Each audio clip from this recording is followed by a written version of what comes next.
Asep menghidupkan motor tuanya perlahan, suaranya bergetar seperti batuk orang tua. Masih pagi buta, langit bahkan belum benar-benar terang, tetapi roda kehidupan Asep sudah harus berjalan.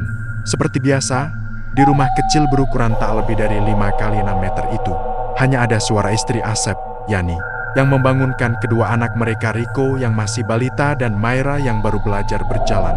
"Sep, hati-hati ya, motor sering mogok kalau tanjakan," ucap Yani sambil menyerahkan 2 bungkus tempe dan beberapa plastik pembungkus tambahan.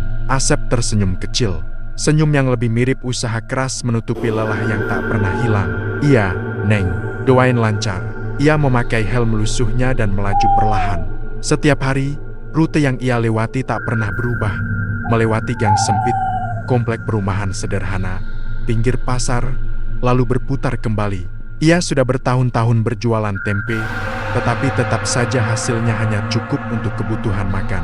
Semua tempe yang ia jual bukan buatannya sendiri. Ia bekerja pada seorang bos yang menentukan harga, menentukan jumlah, bahkan menentukan wilayah jualan. Jika tempe laku banyak, untungnya tetap saja kecil, karena sebagian besar masuk ke kantong orang lain. Meski begitu, Asep jarang mengeluh. Baginya, selama Yani dan 2 anak kecilnya bisa makan, itu sudah lebih dari cukup. Namun manusia tetaplah manusia. Di sela harapan, selalu ada keinginan untuk lebih baik. Siang itu, saat Asep duduk di pinggir pasar menunggu pembeli, seorang temannya yang sudah lama tak ia temui datang menghampiri. Namanya Rendra.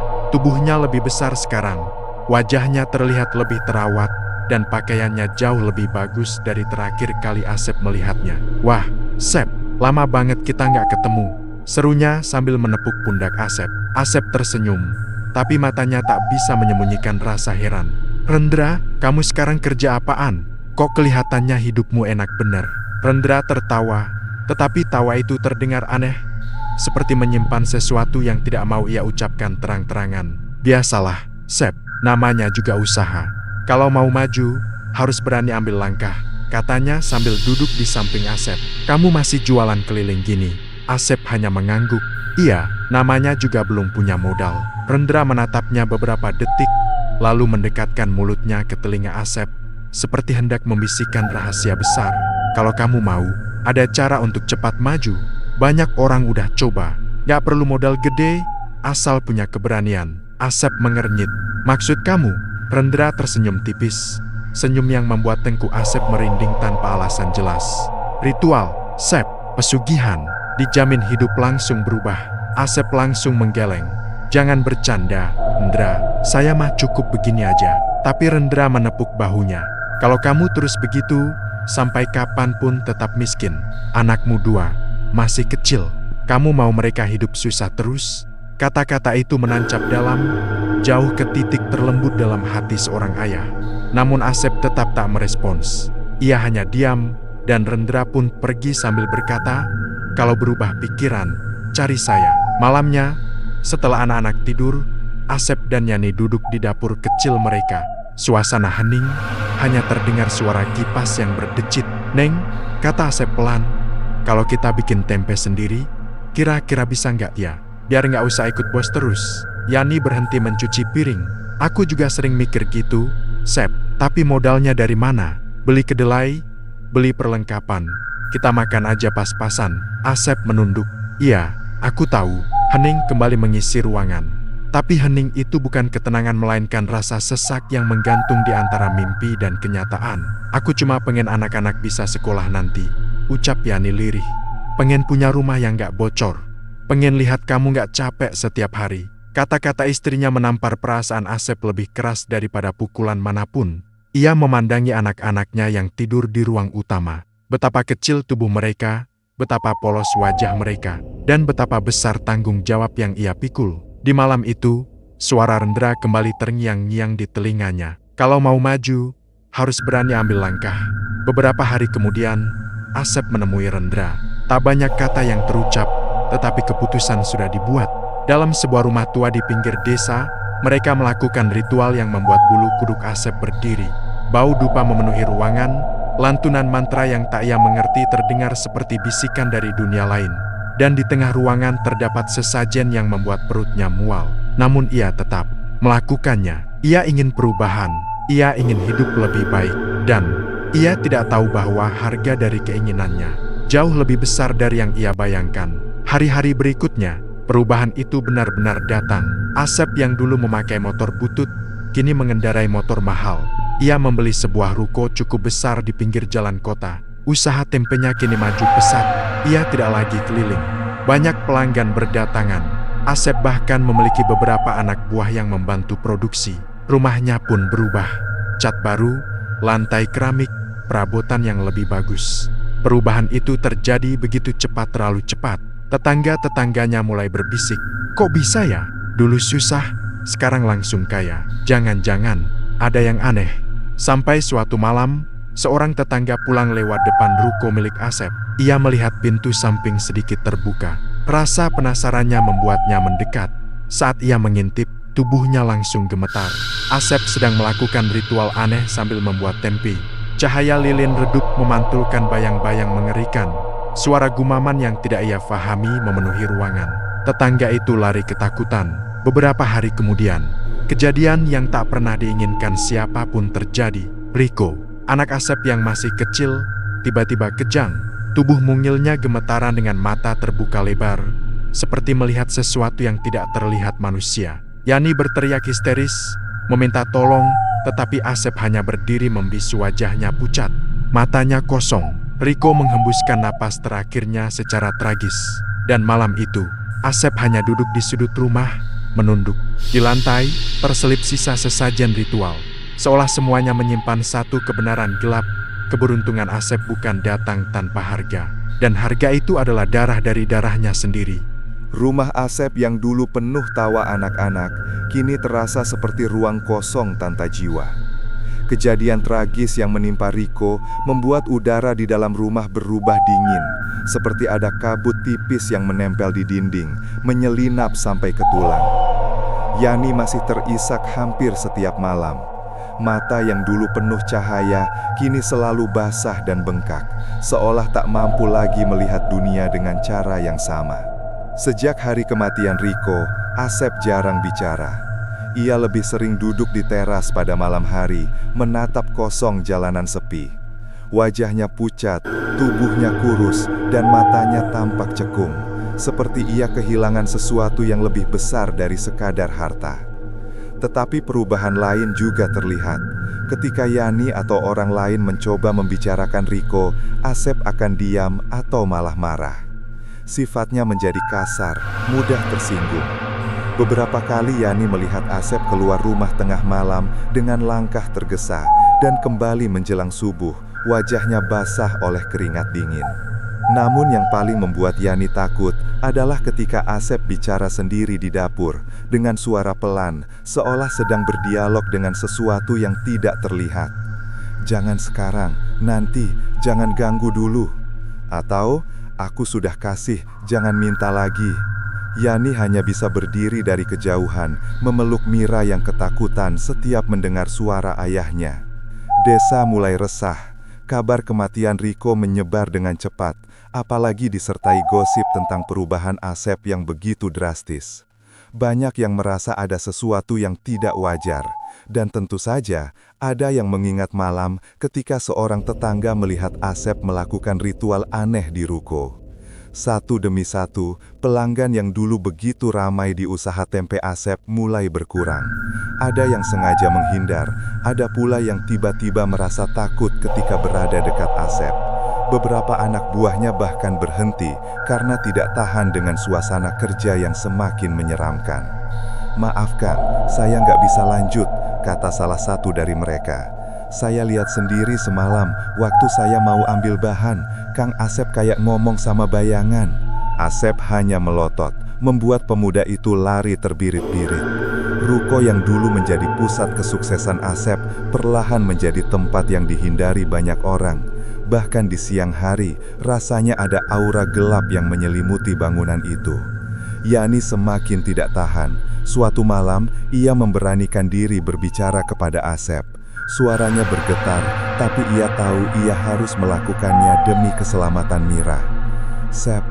Asep tidak menoleh, hanya menatap dinding. "Sep, kita harus bicara, aku takut," Aku nggak kenal kamu lagi sekarang. Asep akhirnya menatapnya, tetapi matanya kosong, tidak seperti suaminya yang dulu penuh semangat walaupun miskin. Pandangannya dingin, seperti melihat sesuatu jauh di belakang Yani, bukan dirinya. Aku lakukan ini buat kalian, ucap Asep lirih tetapi terdengar menyeramkan. Buat masa depan. Yani menggeleng keras. Masa depan apa, Sep? Kita kehilangan Riko. Kamu berubah. Ini bukan cara yang benar. Asep berdiri perlahan. Semua pengorbanan ada harganya. Yani terkejut. Kau bicara apa? Jangan bilang kau. Asep menutup mata, seolah beban berat menekan kepalanya. Napasnya memburu. Aku tidak punya pilihan, katanya. Mereka meminta, aku harus membayar.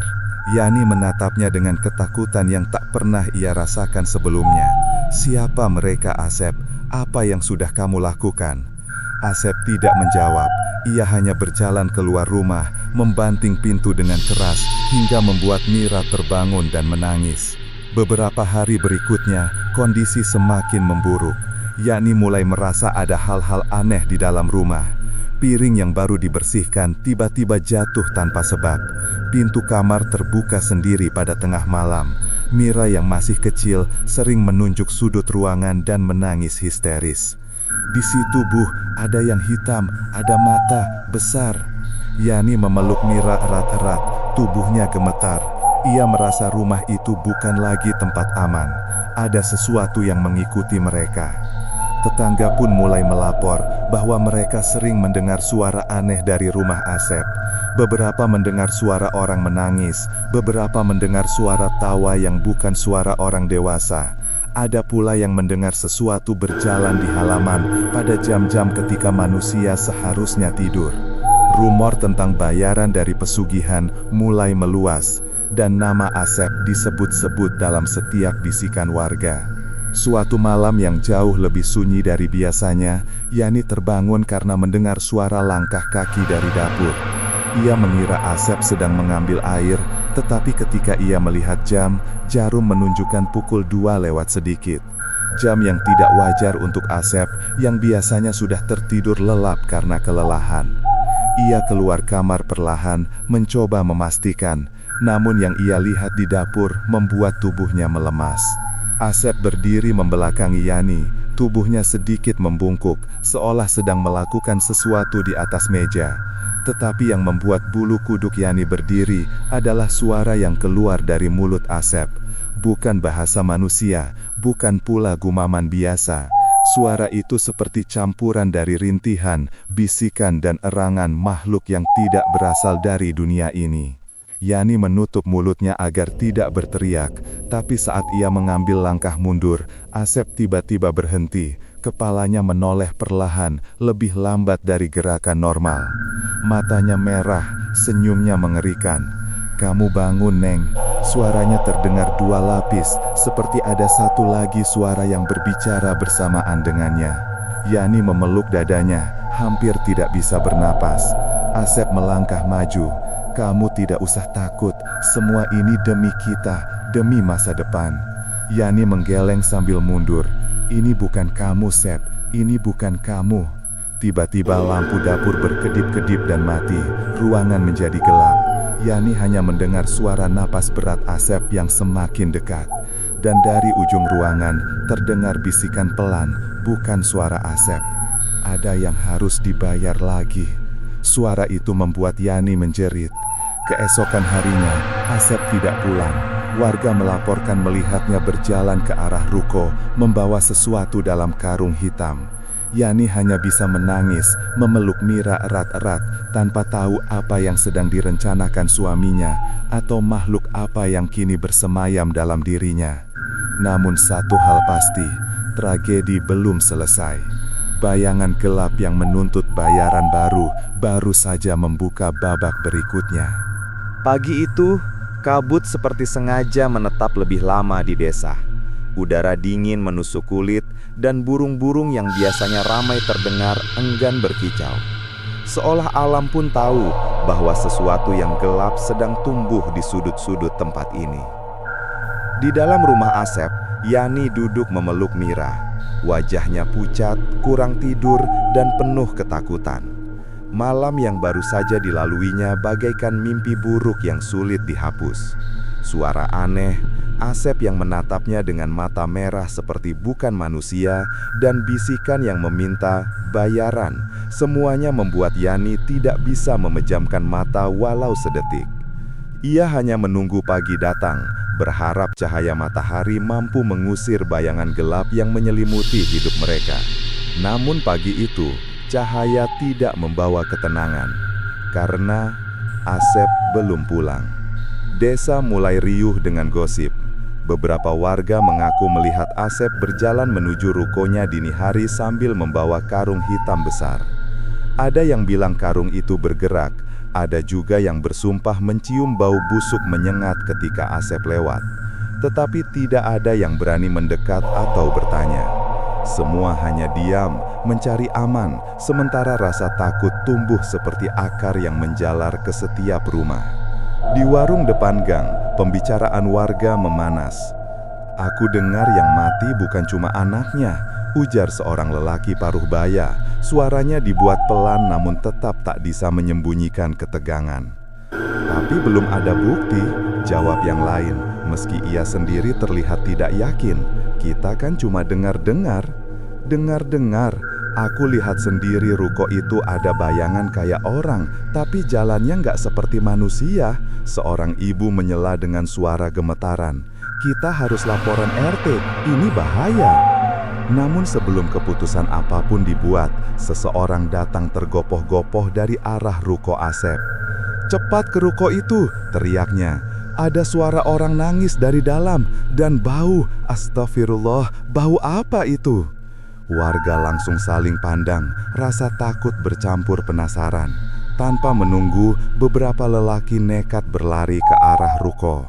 Sementara itu, di rumah yang mulai terasa seperti sarang ketakutan, Yani memandang Mira yang tertidur dalam pelukannya. Tubuh kecil itu terus menggigil meski diselimuti 2 lapis kain.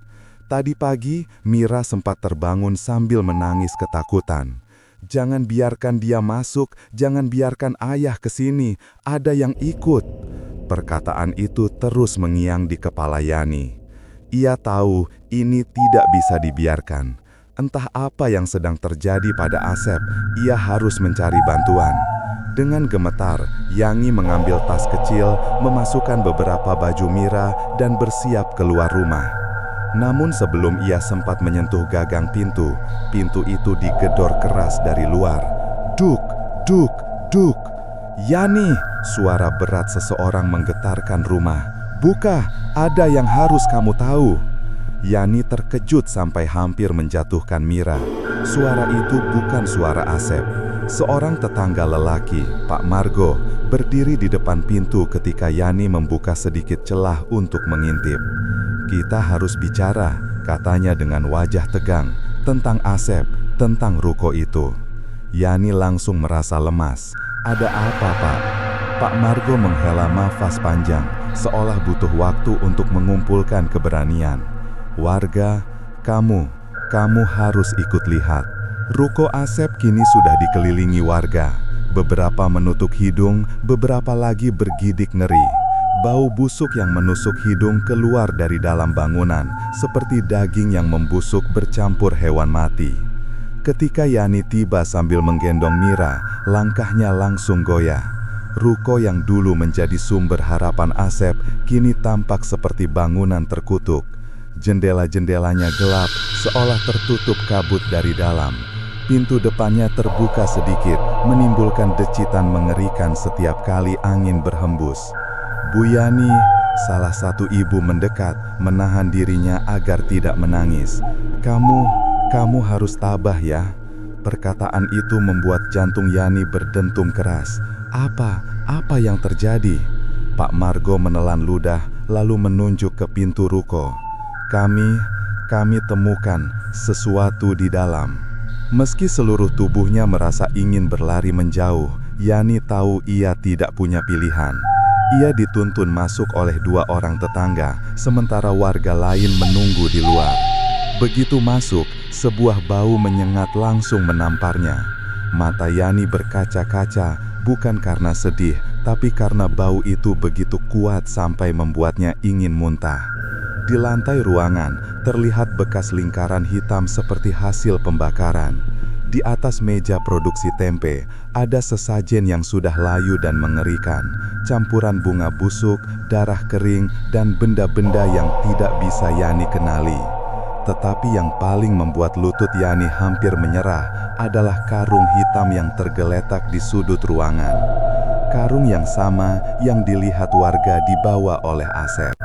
Karung itu sedikit terbuka, dan dari celahnya Yani bisa melihat kain kecil berwarna biru, baju anak kecil. Ia menahan nafas, berharap itu bukan kenyataan. Namun, ketika Pak Margo perlahan membuka karung itu, suara Yani pecah seperti kaca jatuh ke lantai. "Ah! Ah! Ah!" Teriakannya menggema di seluruh ruko.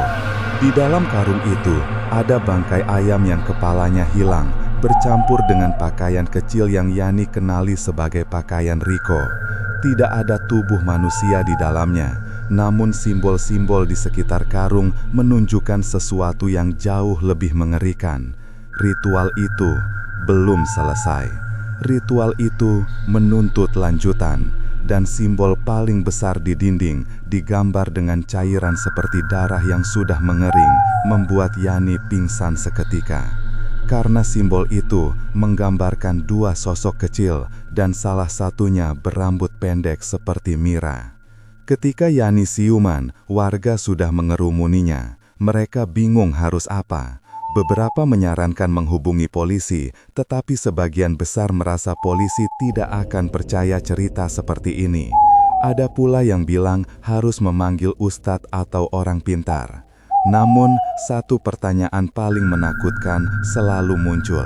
Di mana Asep? Jawaban itu datang dari seorang anak muda yang berlari dari arah hutan di belakang desa. "Pak, Bu, saya lihat Kang Asep. Dia masuk ke hutan, tapi bukan cuma dia." Nafas pemuda itu tersengal. Ada yang jalan di belakangnya, bentuknya bukan manusia. Warga saling tatap, Yani gemetar. Pemuda itu melanjutkan dengan bergetar. "Kang Asep bawa sesuatu seperti boneka besar, tapi aku yakin itu bukan boneka."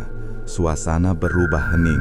Semua tahu tragedi yang dimulai oleh Asep baru memasuki puncaknya, dan sesuatu yang menuntut bayaran sedang menunggu di dalam hutan itu. Langit sore itu berubah cepat, seakan matahari memilih pergi lebih awal. Awan kelabu menutupi desa, membuat suasana tampak lebih suram dari biasanya. Angin bertiup kencang, membawa daun-daun kering menari liar di jalanan. Warga yang masih berkumpul di depan ruko Asep saling pandang dengan wajah diliputi ketakutan yang sulit disembunyikan. Yani duduk lemas bersandar pada dinding ruko, wajahnya pucat, tatapannya kosong. Setelah simbol-simbol mengerikan itu ditemukan, hanya satu hal yang terus bergema di kepala Yani. Mira, anak bungsunya yang kini memeluk kain selimut lusuh di rumah tetangga.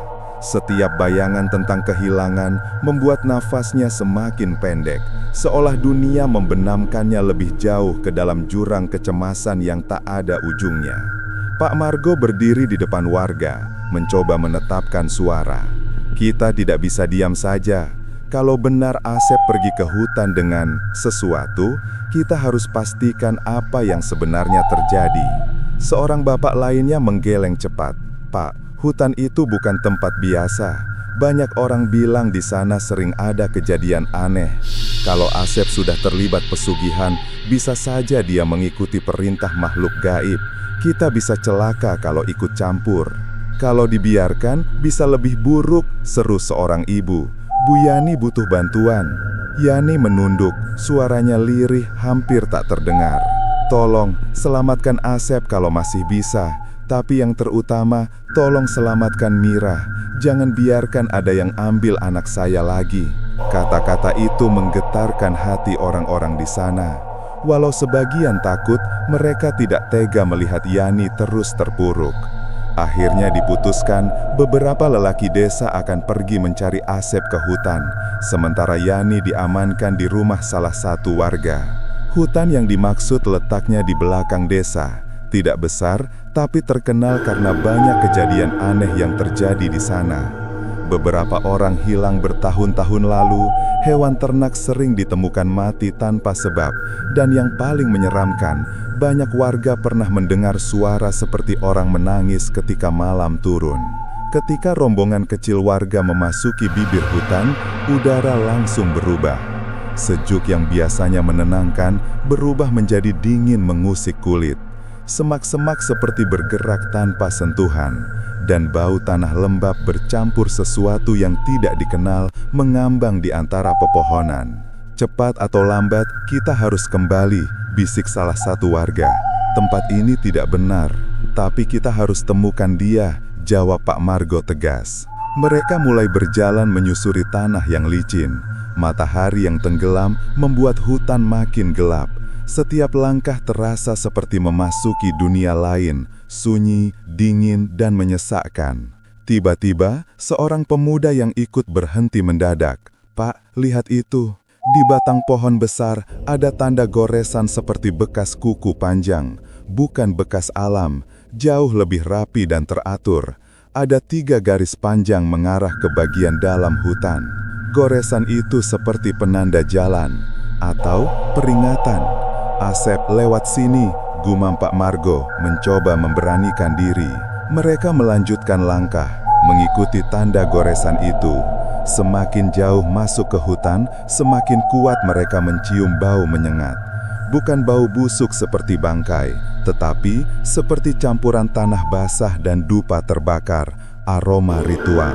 "Saya dengar suara," bisik salah satu dari mereka tiba-tiba. Semua langsung diam, hening menelan hutan. Beberapa detik berlalu dan kemudian, sebuah suara lirih terdengar, seperti seseorang sedang melantunkan sesuatu. Bukan bahasa yang dimengerti, tapi intonasinya penuh tekanan dan nada memaksa. "Mantra." "Dia di depan," kata Pak Margo dengan suara kekil. Mereka merunduk dan maju perlahan. Suara mantra itu semakin jelas, seperti seseorang sedang memanggil sesuatu dari balik kegelapan. Ketika mereka mendekat, cahaya redup dari lilin terlihat berkedip-kedip di balik semak lebat. Dengan hati berdebar, mereka mengintip, dan di sanalah Asep. Ia duduk bersila di tanah, di tengah sebuah lingkaran yang dibuat dari batu kecil.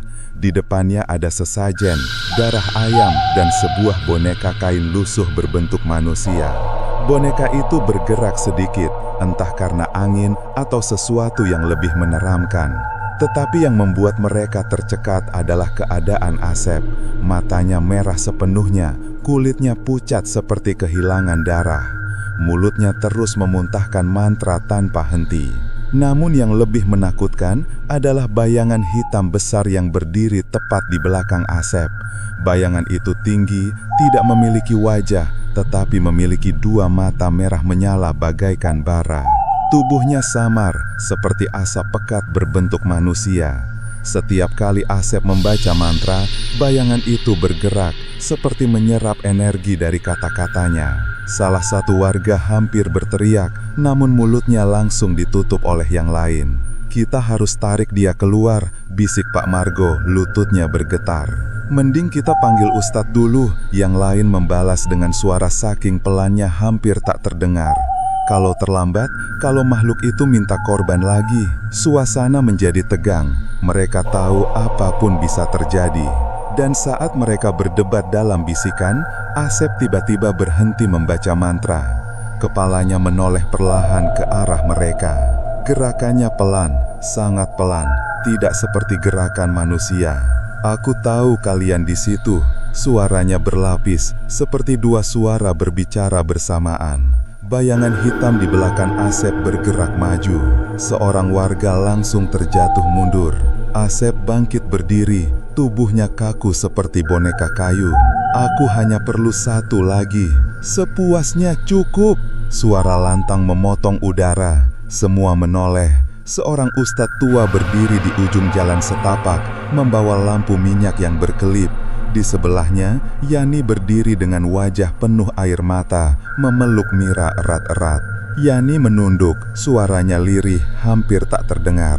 "Tolong, selamatkan Asep kalau masih bisa. Tapi yang terutama, tolong selamatkan Mira. Jangan biarkan ada yang ambil anak saya lagi." Kata-kata itu menggetarkan hati orang-orang di sana. Walau sebagian takut, mereka tidak tega melihat Yani terus terpuruk.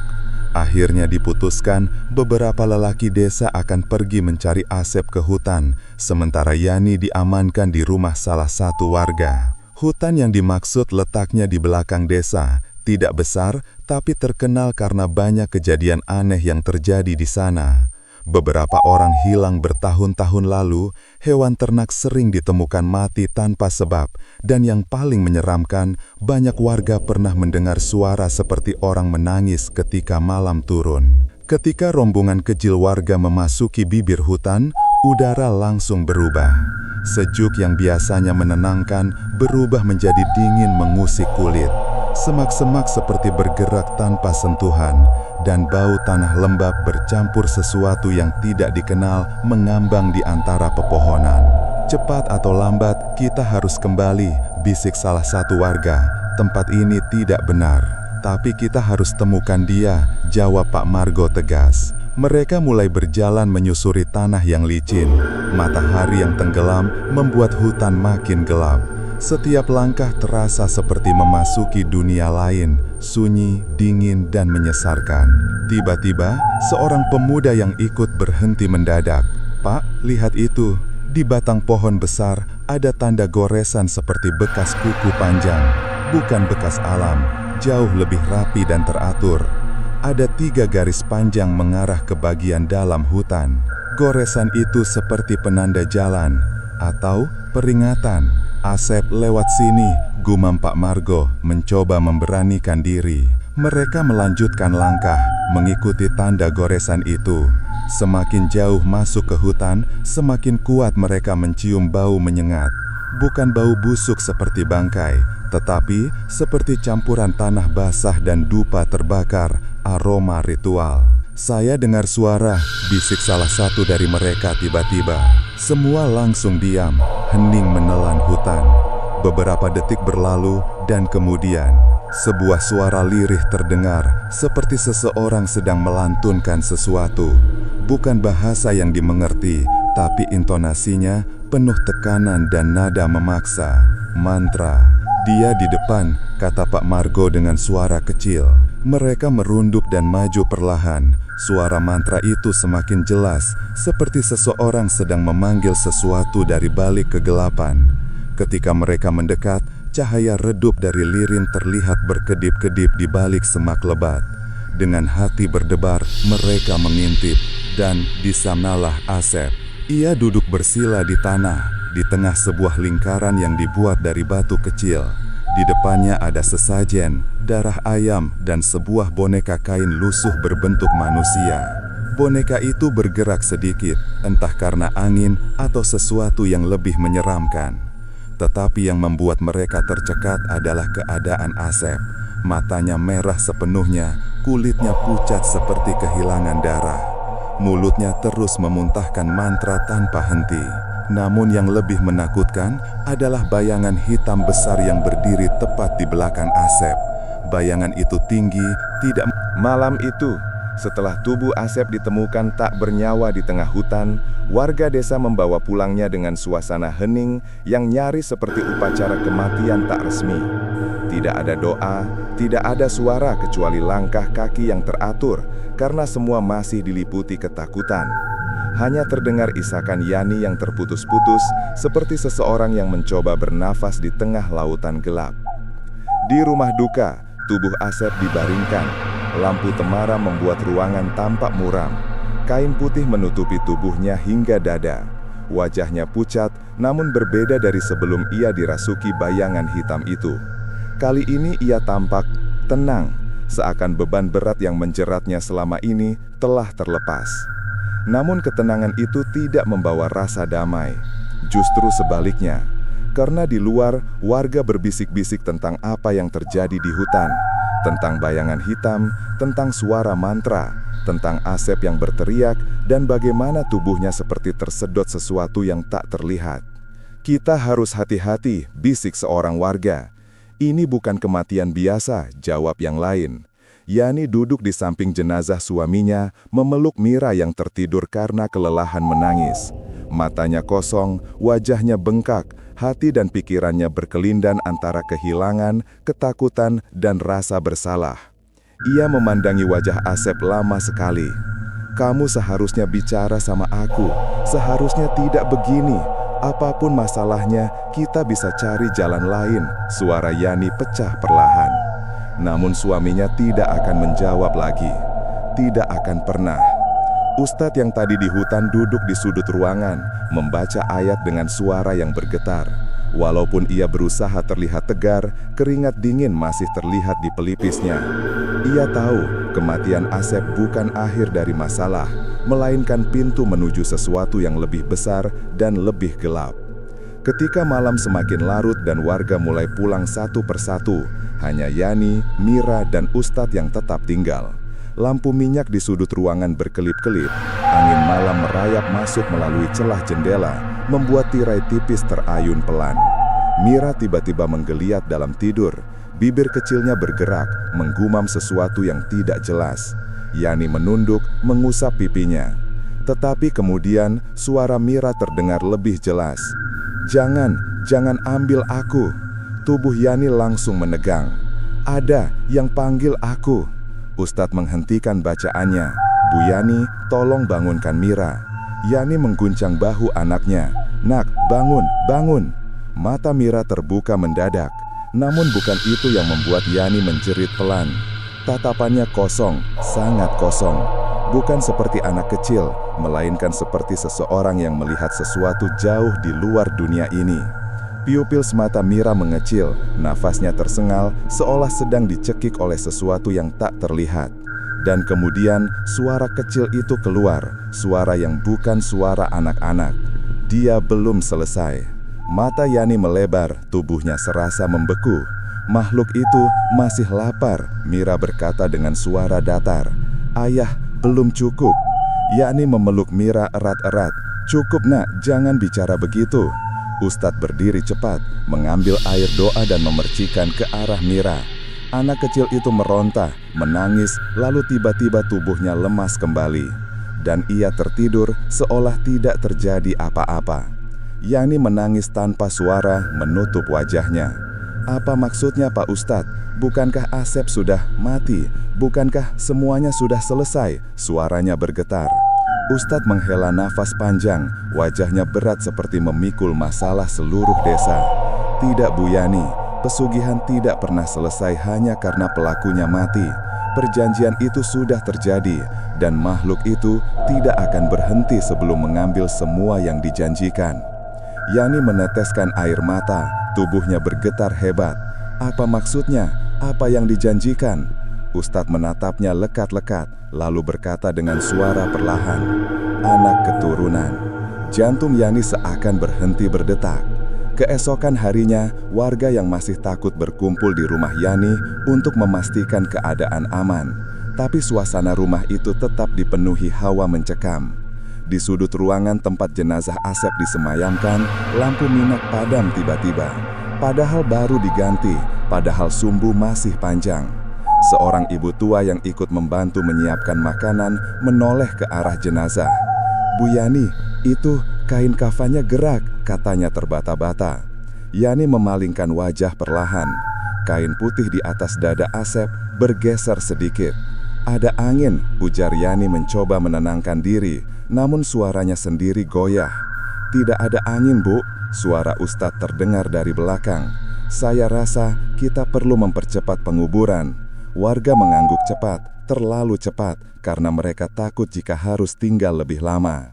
Dalam waktu 1 jam, jenazah Asep dimakamkan di pemakaman desa. Yani menangis pelan sepanjang perjalanan, memeluk Mira yang mulai demam sejak pagi. Namun saat penguburan berlangsung, angin tiba-tiba berhenti. Begitu saja, tanpa suara. Hening menyelimuti pemakaman. Ustadz memimpin doa, tetapi suara anginnya makin aneh, seperti terpotong di tengah. Yani memeluk Mira erat-erat. Kemudian terdengar tawa kecil, jelas, dekat. Tawa yang sama seperti di hutan, tawa yang menuntut sesuatu. Dan bab ini berakhir ketika rumah Yani dipenuhi jeritan, doa, dan suara makhluk yang datang untuk mengambil apa yang telah dijanjikan. Namun malam itu baru permulaan, karena bayangan hitam itu belum puas. Suasana rumah Yani berubah menjadi tempat yang tak lagi terasa seperti rumah. Udara berat menyelubungi setiap sudut ruangan, seolah dinding-dindingnya ikut gemetar karena ketakutan. Setelah pintu belakang terbuka dan bayangan hitam itu masuk, semua orang yang berada di rumah hanya bisa menahan napas. Bayangan itu bergerak perlahan, seakan mengambang tanpa kaki. Bentuknya samar, bukan manusia, bukan binatang, namun seolah gabungan keduanya. Bila dilihat dari sudut mata, ia tampak seperti sosok Asep yang berdiri tegak. Tapi ketika ditatap lurus, wajahnya berubah menjadi sesuatu yang tidak bisa dijelaskan oleh kata-kata. Yang pasti, tatapannya lurus mengarah pada Mira. Tawa kecil yang samar kembali terdengar. Tawa yang sebelumnya membuat warga di pemakaman ketakutan. Tawa yang menandakan bahwa makhluk itu sedang menagih janji yang belum lunas. "Jangan biarkan dia mendekat," Ustadz berteriak sambil memegang air doa dan tasbih. Semua mundur ke ruangan tengah. Warga yang menjaga malam itu buru-buru menarik Yani dan Mira ke ruangan tengah, sementara Ustadz berdiri di perbatasan antara ruang depan dan dapur, tempat bayangan itu masuk. Tasbih di tangannya bergerak cepat. Mulutnya tak berhenti melafalkan ayat suci dengan suara bergetar. Namun bayangan itu tidak terlihat terganggu. Ia hanya memiringkan kepalanya, menatap Ustadz, lalu mengendus udara seolah sedang mencari aroma tertentu. "Ayah," Mira memanggil lirih.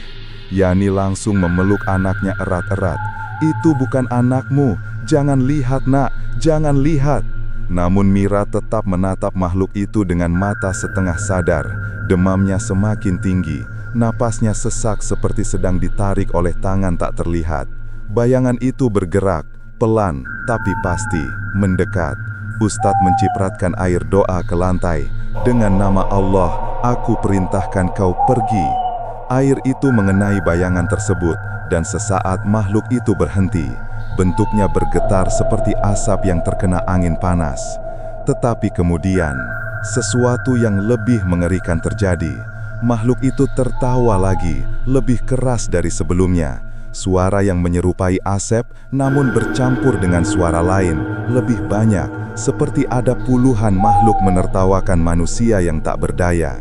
Lampu rumah berkedip keras, angin dari arah pintu belakang berhembus seperti pusaran, tirai berkibar liar, gelas-gelas di meja jatuh berantakan.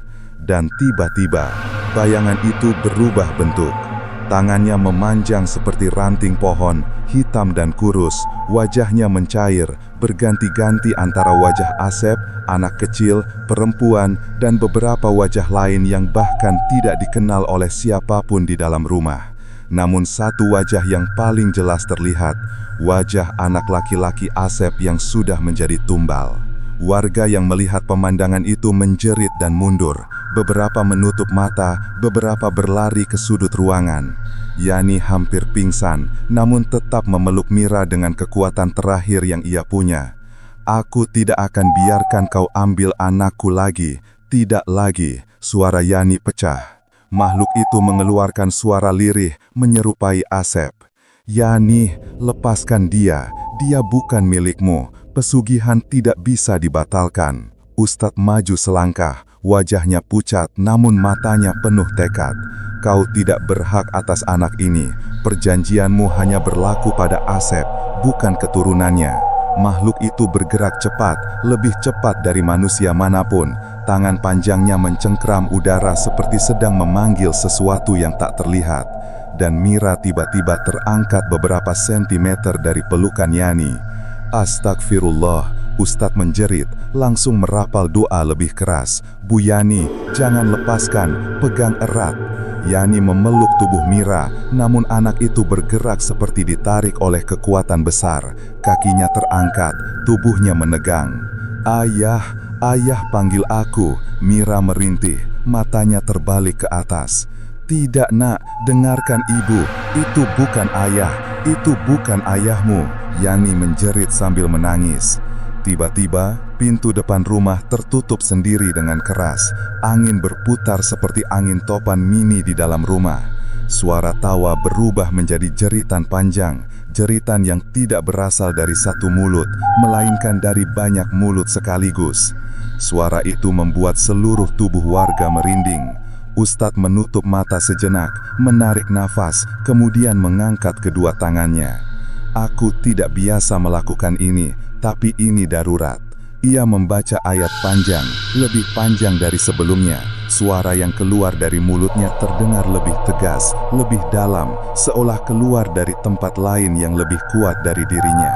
Lantai bergetar, bayangan hitam itu terhenti, wujudnya bergoyang seperti api hitam yang ditiup angin. Namun justru karena terhenti, ia tampak lebih berbahaya. Wajahnya kembali berubah, kali ini menyerupai wajah Asep yang pucat, dengan mata kosong yang menatap lurus pada Ustadz. "Ustadz, kau tidak paham," suara Asep terdengar jauh. "Aku melakukan semua ini demi keluarga." "Tidak ada keluarga yang ingin hidup dari darah dan tumbal, Ustadz." Ustadz membalas keras. Makhluk itu menjerit, suara itu menggema di seluruh ruangan, memecahkan kaca jendela. Pecahan kaca berjatuhan, melukai beberapa warga yang langsung berteriak. Mira semakin terangkat, tubuhnya melayang hampir setinggi kepala orang dewasa. "Kembalikan anakku," Yani histeris, memaksa menarik tubuh Mira ke bawah. Makhluk itu mengarahkan tangannya ke arah Yani. Seketika napas Yani terputus, tubuhnya seperti dicekik oleh udara. "Bu Yani!" teriak warga serentak. Ustadz segera menengah, membaca ayat terakhir dengan seluruh kekuatan yang ia punya. Ketika ayat itu selesai, suara dentuman keras terdengar. Cahaya putih terang muncul dari arah pintu belakang. Sekilas saja, tapi cukup untuk membuat makhluk itu mundur beberapa langkah. Dan Mira tiba-tiba jatuh ke pelukan Yani. Makhluk itu menjerit marah, tubuhnya bergetar hebat, seakan terbakar oleh sesuatu yang tak terlihat manusia. Bayangan itu meleset ke arah dapur, lalu menghilang melintas keluar melalui dinding seperti asap hitam. Keadaan rumah mendadak sunyi. Hanya terdengar tangisan Mira dan napas Yani yang tersengal-sengal, serta beberapa warga yang masih syok. Lampu berhenti berkedip, angin berhenti, namun rasa takut tidak pergi.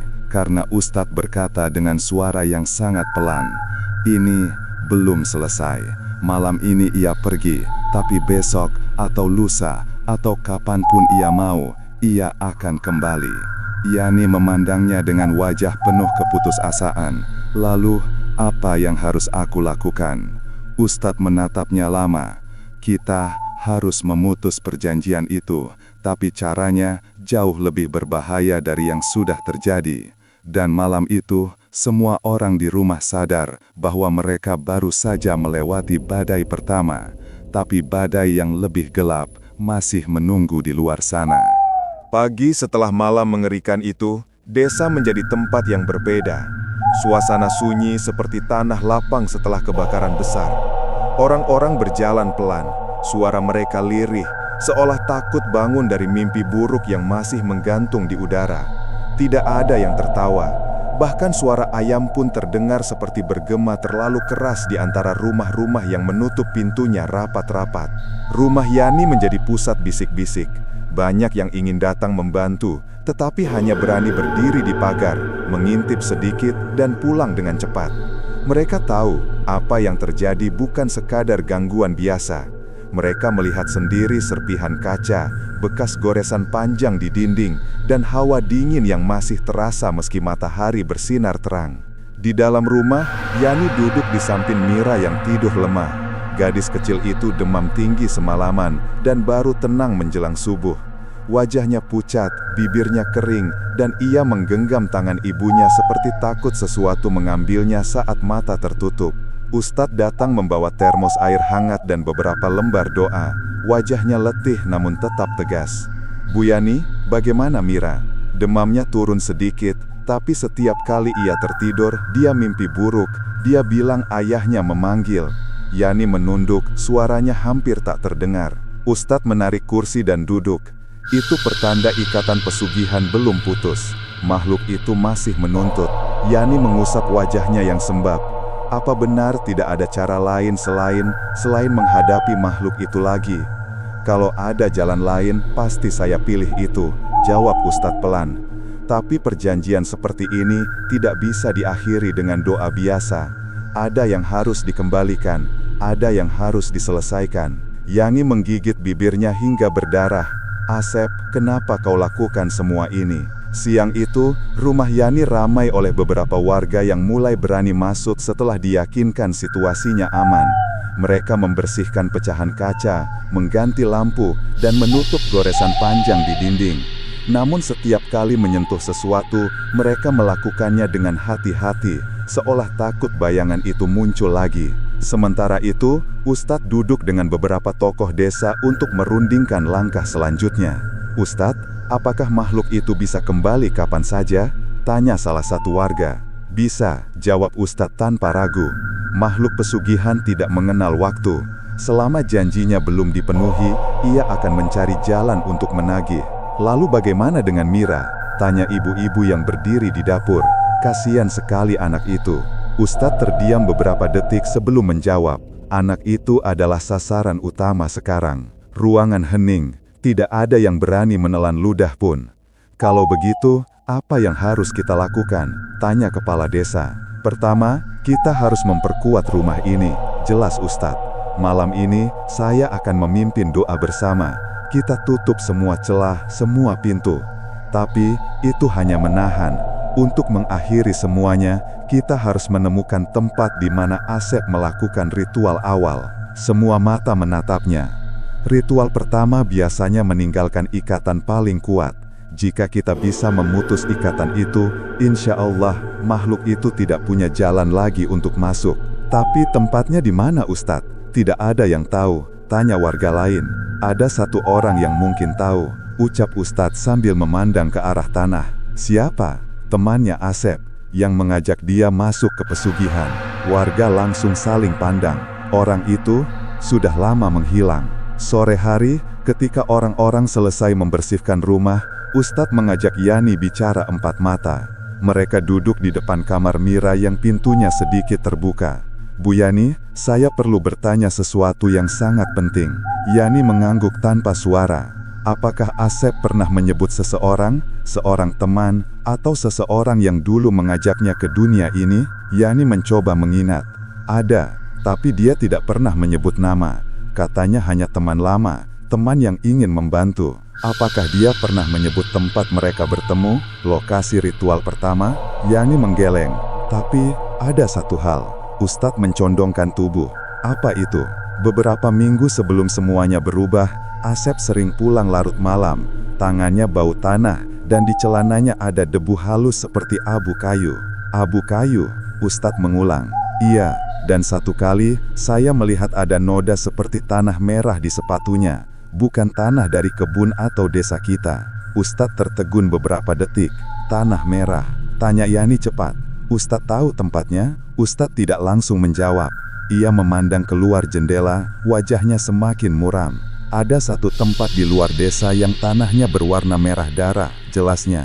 Tempat itu jarang dikunjungi, karena dianggap angker sejak dulu. Yani merasa seluruh tubuhnya merinding. Apa mungkin, di sana? Saya tidak bisa memastikan, kata Ustadz. Tetapi kita harus melihatnya. Kita harus mencari bukti ritual itu. Yani menelan ludah. Kalau kita ke sana, makhluk itu tidak akan mengikuti. Makhluk itu selalu mengikuti, jawab Ustadz. Tapi selama kita belum memutus ikatan, ia akan tetap lebih kuat di rumah ini. Tempat pesugihan awal biasanya memiliki energi yang lebih netral. Kita mungkin punya keuntungan di sana. Lalu, kapan kita pergi? Malam ini, jawab Ustadz tegas. Yani hampir pingsan mendengarnya. Malam ini? Ya, kita tidak punya waktu. Setiap malam yang kita buang, anak itu semakin dekat dengan makhluk itu. Yani menunduk, menangis dalam diam. Malam pun tiba. Rumah Yani dipenuhi warga yang bersiap melakukan ronda doa. Lilin dipasang di tiap sudut ruangan. Kain putih digantung di pintu dan jendela sebagai simbol perlindungan. Ustadz memanggil 2 pemuda desa untuk ikut dengannya ke tempat tanah merah. Mereka membawa senter, botol air doa, dan tali panjang. Sebelum pergi, Ustadz menatap Yani. "Bu Yani, tolong jaga Mira. Jangan lepaskan dia sedetik pun." "Iya Ustadz, dan ingat, kalau ada suara yang memanggil namamu dari luar rumah, apapun yang terjadi, jangan jawab." Yani mengangguk meski tubuhnya gemetar hebat. Mira yang terbaring di pangkuan Yani tiba-tiba membuka mata. "Ayah, nanti malam kesini," gumamnya. Yani langsung memeluknya erat-erat. "Tidak nak, ibu tidak akan biarkan." Mata Mira bergerak ke arah pintu, seolah melihat seseorang berdiri di luar. "Tapi ayah bilang, aku harus ikut." Yani menutup telinga anaknya sambil menangis. Di luar rumah, Ustadz dan 2 pemuda mulai berjalan menuju hutan di tengah malam. Udara terasa berat, seperti ada yang mengikuti dari belakang. Tanah merah, tempat ritual pertama, tempat di mana perjanjian dibuat. Itu adalah satu-satunya peluang mereka memutus ikatan itu. Namun, ketika mereka mulai memasuki hutan, terdengar suara ranting patah dari belakang, suara langkah kaki, dan suara tawa kecil. Tawa yang sangat mereka kenal. Tawa yang menjadi pertanda bahwa sesuatu sudah bangun, dan sesuatu itu mengikuti mereka. Angin malam berhembus pelan, namun terasa seperti tangan-tangan dingin yang merayap di kulit.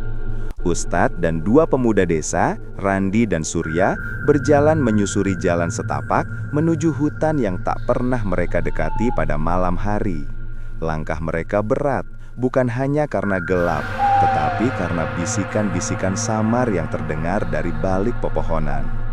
Randi menyalakan senter sambil berbisik, "Ustadz, tadi saya dengar suara tertawa. Beneran itu bukan suara manusia kan?" Ustadz tidak berhenti berjalan. "Itu bukan manusia, dan jangan menoleh ke belakang apapun yang terjadi." Surya menelan ludah, memegang erat-erat botol air doa di tangannya. "Kalau makhluk itu ngikutin kita, kenapa kita nggak tunggu siang saja?" "Karena malam ini, makhluk itu lebih aktif mendekati Mira," jawab Ustadz cepat. "Kalau kita menunggu sampai besok, aku takut nyawanya tidak bertahan."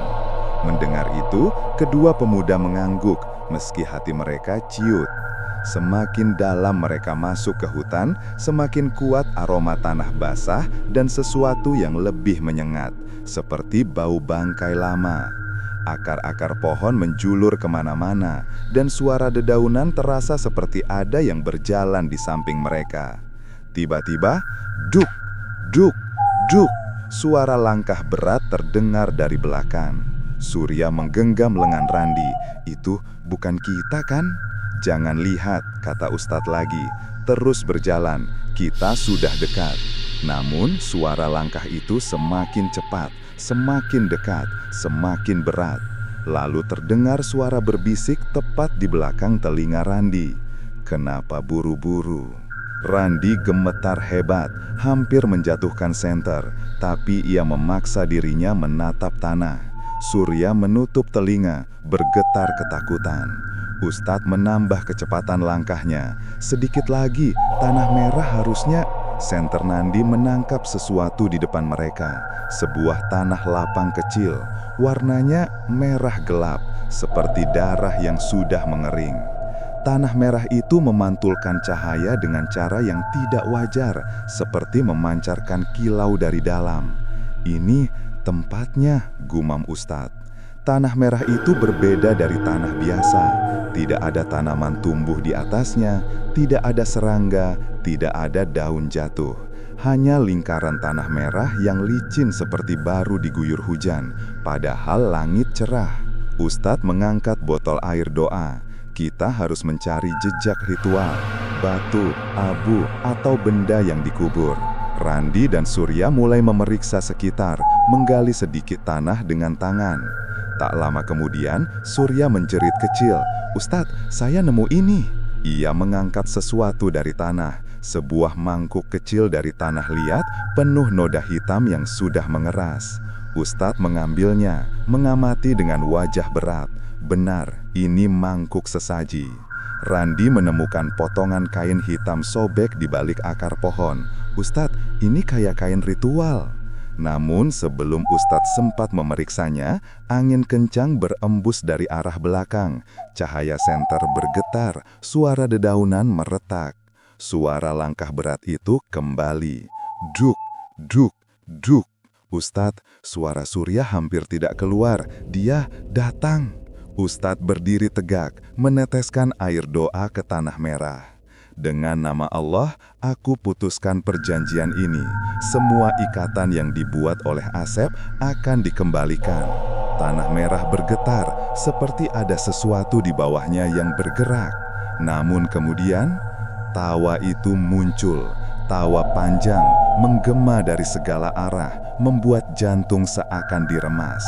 Dari dalam gelap, bayangan hitam itu muncul.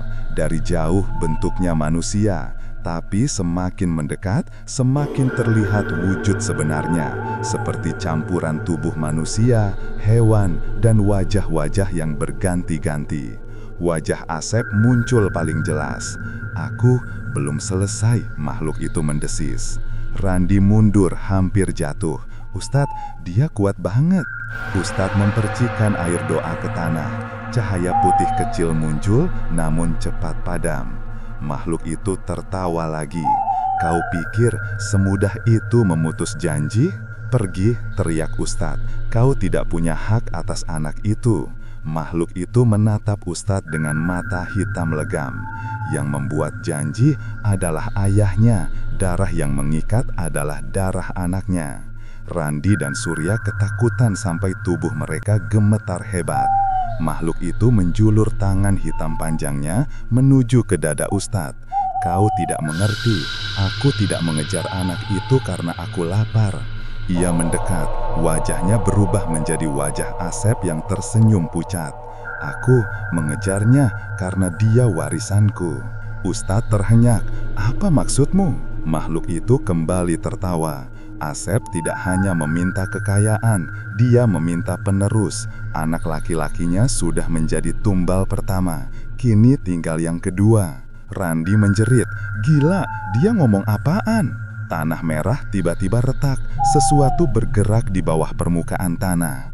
Ustadz cepat membaca ayat perlindungan, namun makhluk itu sudah melompat ke arah mereka. Surya jatuh terdorong, Randi terpental ke belakang.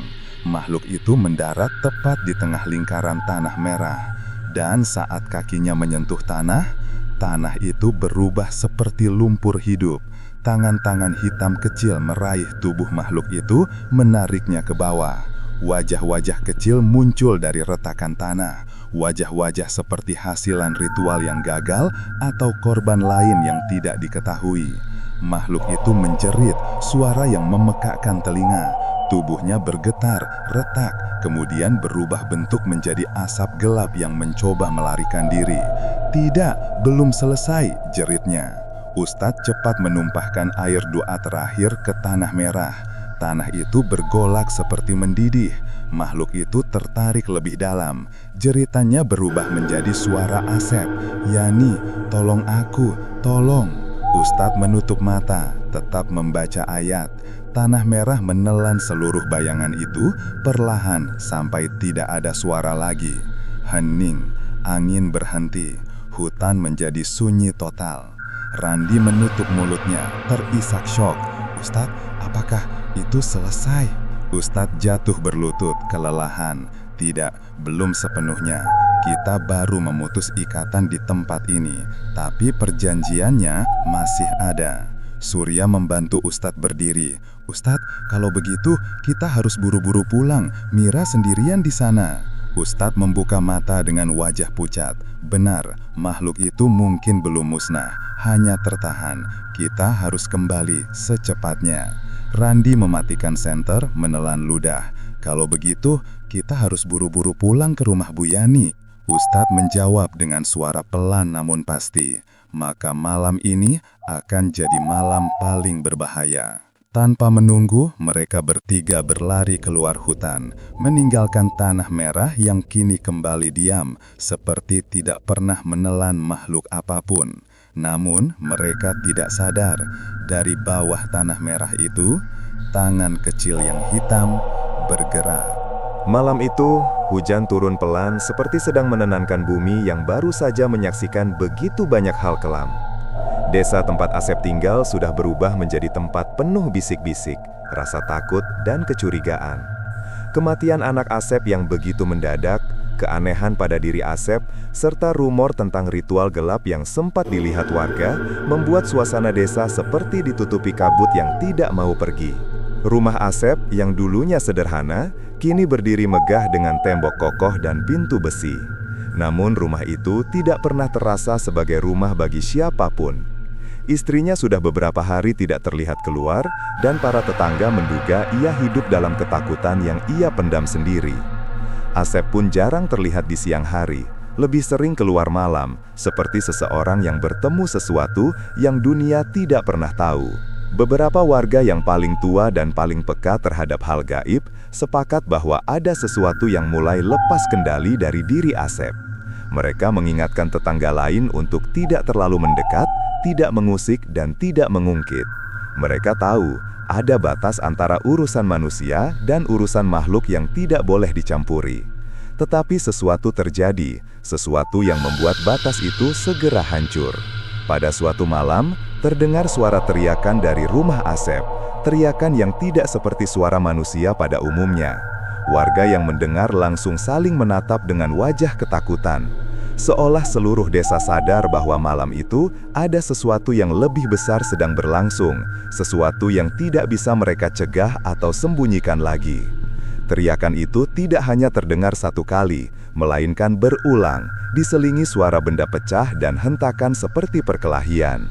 Salah seorang tetangga yang tinggal cukup dekat bersaksi bahwa suara itu seperti dua makhluk yang sedang bertarung memperebutkan tubuh seseorang. Ada suara menggeram, ada suara meminta tolong, ada juga suara memanggil nama anak Asep berulang-ulang. Laki-laki itu mengatakan bahwa suara memohon itu adalah suara istrinya. Namun tidak ada satupun warga yang berani mendekat. Di dalam rumah, Asep sedang berada di puncak ketakutannya sendiri. Setelah kematian anaknya, ia mulai merasa dihantui, bukan oleh bayangan anaknya, tetapi oleh sesuatu yang jauh lebih menyeramkan, makhluk yang dulu ia jadikan perantara pesugihan. Makhluk itu kini menuntut lebih banyak, lebih sering, dan semakin tidak bisa dikendalikan. Ritual yang dulu ia lakukan hanya sekali, bukanlah akhir, melainkan awal dari perjanjian panjang yang harus ia penuhi. Dan Asep terlambat menyadari bahwa setiap keberkahan instan yang ia dapat sebenarnya datang bersama tagihan yang lebih besar dari sekedar tumbal. Makhluk itu kini muncul dengan wujud yang lebih jelas, lebih kuat, dan lebih mengerikan. Ia menghantui Asep di setiap sudut rumah, terutama di ruang tempat ia membuat tempe. Asep mencoba melawan, tetapi rasa bersalah dan ketakutan membuat pikirannya semakin lemah. Istrinya mencoba menarik Asep keluar dari rumah, tetapi Asep malah menjadi agresif, seperti seseorang yang separuh jiwanya telah direbut. Pada puncak kekacauan itu, Asep berteriak, teriakan yang menggema keluar rumah membuat para tetangga mematung ketakutan. Teriakan itu bukan hanya teriakan manusia ketakutan, tetapi seperti rangkuman dari seluruh penyesalan, seluruh dosa, dan seluruh penderitaan yang ia bawa. Dan setelah itu, sunyi. Sunyi yang panjang, sunyi yang membuat bulu kuduk merinding. Esok paginya, warga akhirnya memberanikan diri mendekati rumah Asep. Mereka tidak melihat Asep, tidak melihat istrinya, tidak ada tanda kehidupan. Yang ada hanya pintu rumah yang terbuka sedikit, seperti sedang menunggu seseorang untuk masuk. Beberapa warga laki-laki memutuskan masuk dengan hati-hati. Mereka menemukan rumah itu porak-poranda, peralatan tempe pecah, tembok penuh goresan, dan di tengah ruangan, tepat di tempat Asep biasanya membuat adonan tempe, ada bekas lingkaran hitam yang terlihat seperti bekas pembakaran ritual. Namun Asep sudah tidak ada di sana. Istrinya pun hilang tanpa jejak. Tidak ditemukan mayat, tidak ada darah, tidak ada tanda pertarungan fisik, hanya ada jejak-jejak seolah dua tubuh telah ditarik atau menghilang dalam keadaan tidak wajar. Warga hanya berdiri terpaku, tidak berani menyentuh apapun. Mereka tahu, ini bukan ranah mereka untuk menyentuh atau memindahkan. Ini bukan kasus manusia sepenuhnya, setidaknya tidak lagi. Sore harinya, seorang tetua desa berkata bahwa Asep telah dijemput oleh apa yang ia panggil sendiri, dan istrinya, entah ikut terbawa atau berusaha lari, tidak akan kembali. Semua itu bukan karena kutukan desa, tetapi karena pilihan Asep sendiri yang melangkah terlalu jauh. Dan Asep sejak hari itu, rumah besar Asep dibiarkan kosong, tidak ada yang berani membelinya. Tidak ada yang berani masuk, bahkan rumput di halaman rumah itu tidak pernah tumbuh subur seperti rumah lainnya. Seolah tanah itu menolak kehidupan baru. Warga hanya menceritakan kisah Asep sebagai peringatan bahwa sesuatu yang datang terlalu mudah selalu memiliki harga, dan harga itu kadang jauh lebih besar dari apa yang sanggup dibayar manusia. Usaha tempe Asep ditutup selamanya, motor barunya berdebu di halaman. Rokok yang dulu ia beli mendadak ditinggalkan karyawannya dan bangkrut begitu saja. Segalanya lenyap secepat datangnya. Namun satu hal yang tidak pernah hilang adalah bayangan tragedi yang Asep tinggalkan. Kisah seorang ayah yang tersesat dalam keinginan memperbaiki hidup, tetapi memilih jalan yang menjerumuskannya ke kegelapan paling dalam.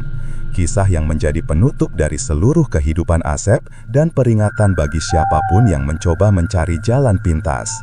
Dan dengan itu, kisah Asep berakhir, bukan dengan keberhasilan, bukan dengan kebahagiaan, melainkan dengan hilangnya seluruh cahaya yang pernah ia punya. Semuanya gelap, dan tetap begitu.